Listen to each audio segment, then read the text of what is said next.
You know, the person who gets hurt the most in a toxic relationship is the person who cares the most. And so how do you resolve this? How about we stop as empathic people being the first people to care? Now, I know this goes against what a lot of you are wanting to do because by your nature as an empathic person, you're a caring, loving individual, and you're always going to be a caring, loving individual, by the way. But that does not mean that we have to be the first ones to invest and go all in within a relationship dynamic just to find out that that other person is narcissistic or toxic and does not reciprocate, nor are they capable of putting the same amount of care and concern into you. This message, we're going to talk about this. We're also going to talk about how you know the difference between somebody who cares for you and somebody who's just putting up a love bombing front, throwing a lot of excitement your way so that they can get what they want from you. Let's get into this. My name is Kevin. This is...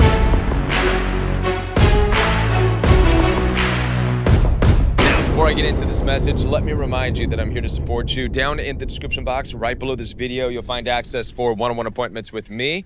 I do take telephone calls and video calls through Zoom, FaceTime, and WhatsApp. Also, the World We does have a private membership available for you where you get daily live support from me and a growing community of people from all over the world.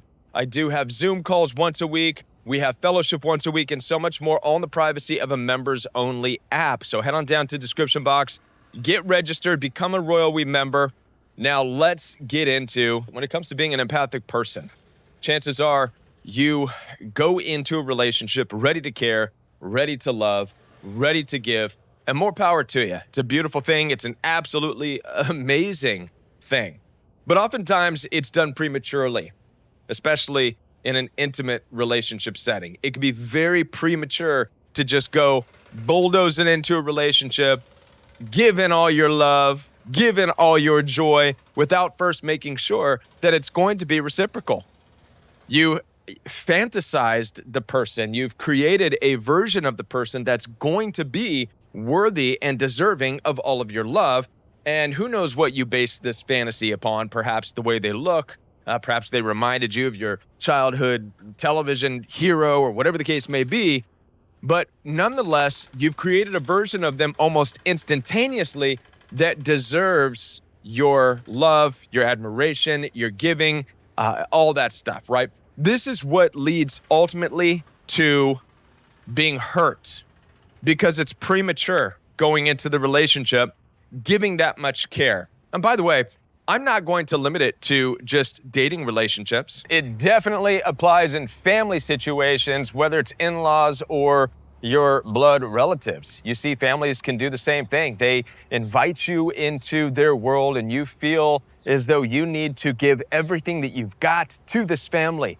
You need to get in there and give them your love and give them your energy, oftentimes without making sure that these people who call themselves family in your life are extending to you the exact same energy. It's important that even in a family dynamic, you understand something, that you do not just continue to show up and go and give of yourself and exhaust yourself while not being replenished, while not seeing the reciprocation. You're not a bottomless well that can continue to just spring up joy and laughter and giving and love and serving without having water and joy and laughter and giving poured back in. Okay? It doesn't matter if it's with family or if it's a love interest. Now it's up to you to be able to determine and to understand whether or not you're getting these things. And I'm going to share with you how you can know whether or not you are getting your well filled just as much as you're giving it.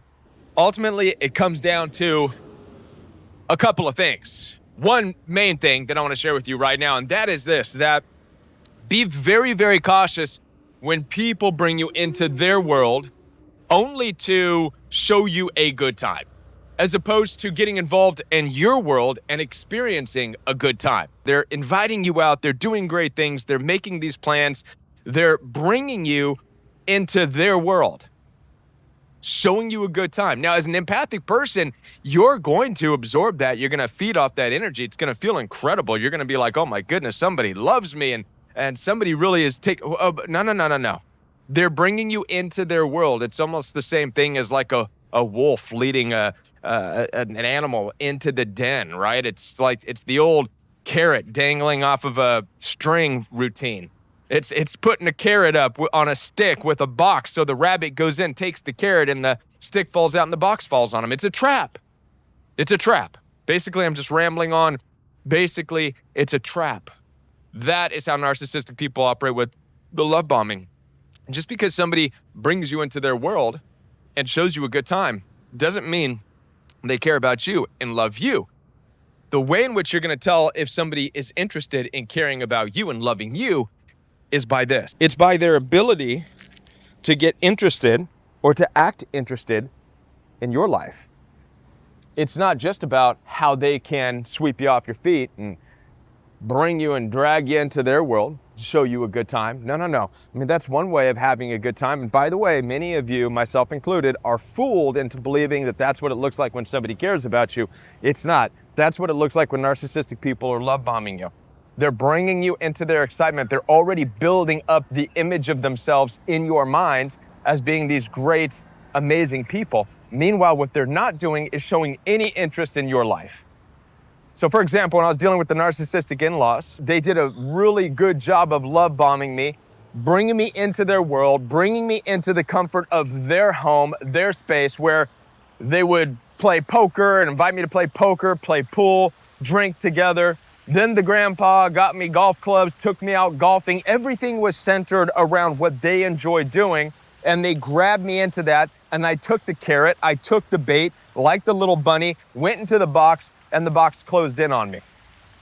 Not once did any of those narcissistic in-laws of that family want to get involved with my life.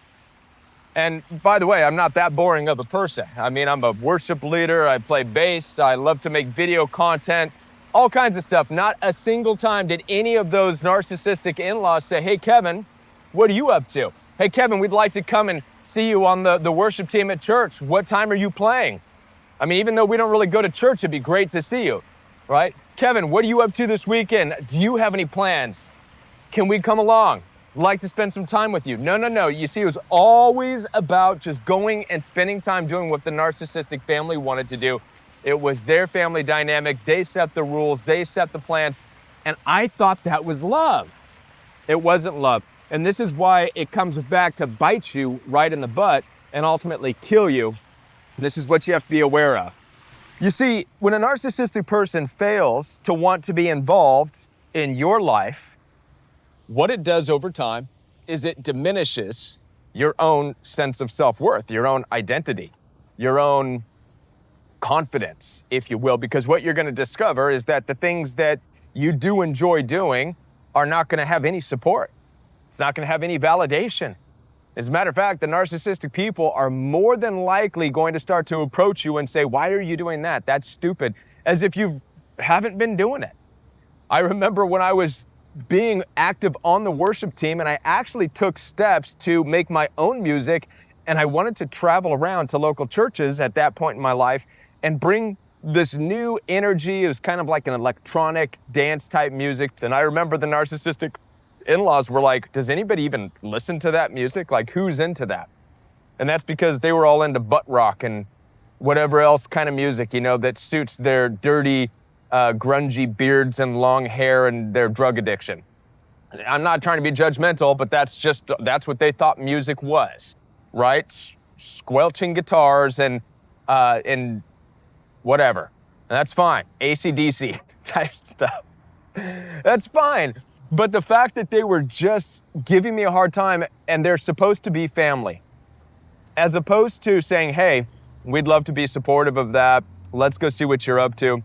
Not only did they not even know what I was up to, but they just started demeaning it. This is what you can expect when you're dealing with toxic narcissistic people, especially those who fail to really get to know you and what you're into. What you're going to discover in time is that you're not going to have any support for the things you enjoy. So you better buckle up and get settled into that trap that they've sprung for you, because what's really taking place is they brought you into their world where you're stuck.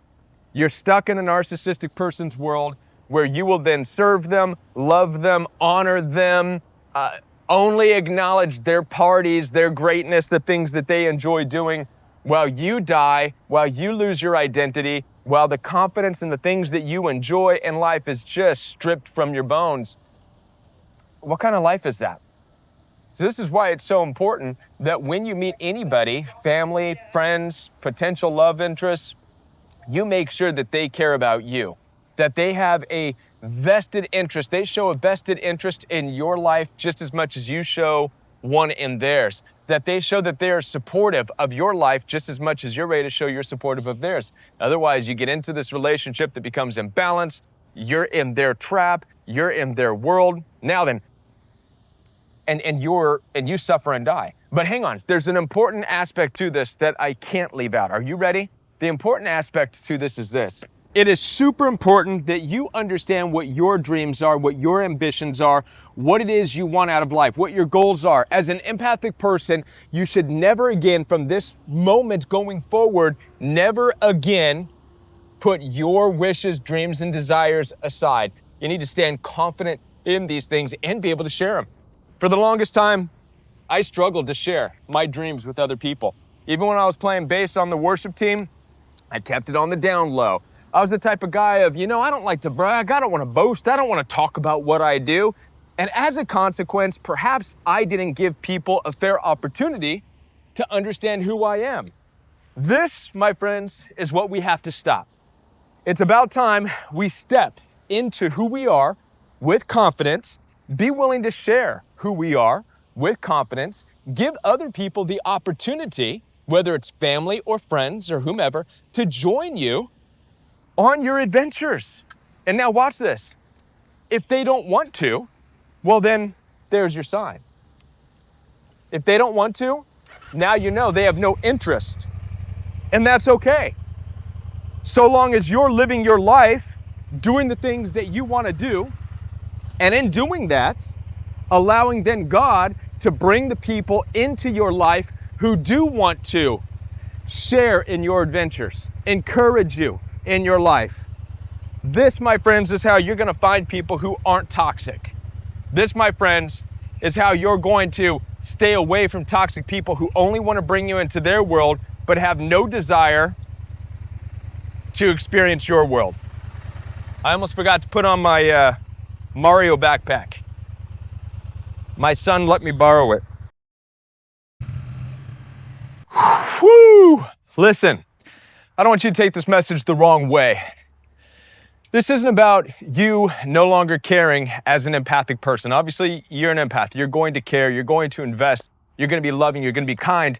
If anything, this message is to help you understand the importance of managing your ability to love, your ability to connect, your ability to give, managing it so that you can make sure it's reciprocal. It's more about being able to meet people where they're at. If you come across narcissistic family members or somebody who you're interested in dating and they don't deserve your 100% effort, then don't give it to them. In this, you're going to be managing your ability to love. You're going to be protecting yourself. As it says in the Bible, above all else, guard your heart. What does this mean? It means meet people where they're at. Only those who show signs of being able to reciprocate love and care and consideration and interest in you, only those people deserve your absolute 100% love, care, and interest in them. And if you don't come across that, it's okay to withhold.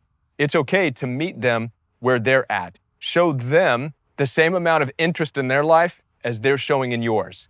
As I said before, I'm here to support you. Down in the description box right below this video, you'll find access for one-on-one appointments with me. I take telephone calls and video calls through Zoom, FaceTime, and WhatsApp. I'm here to help you out. So schedule that one-on-one time with me. Join the Royal We Coaching Program. I look forward to talking with you. I'll be back. If you're brand new to the Royal We, be sure to subscribe to this channel. Hit the bell notification so you don't miss any future Royal We content. Like this video, share it with somebody who needs to see it, and I'll be back right here on the Royal We. Bye.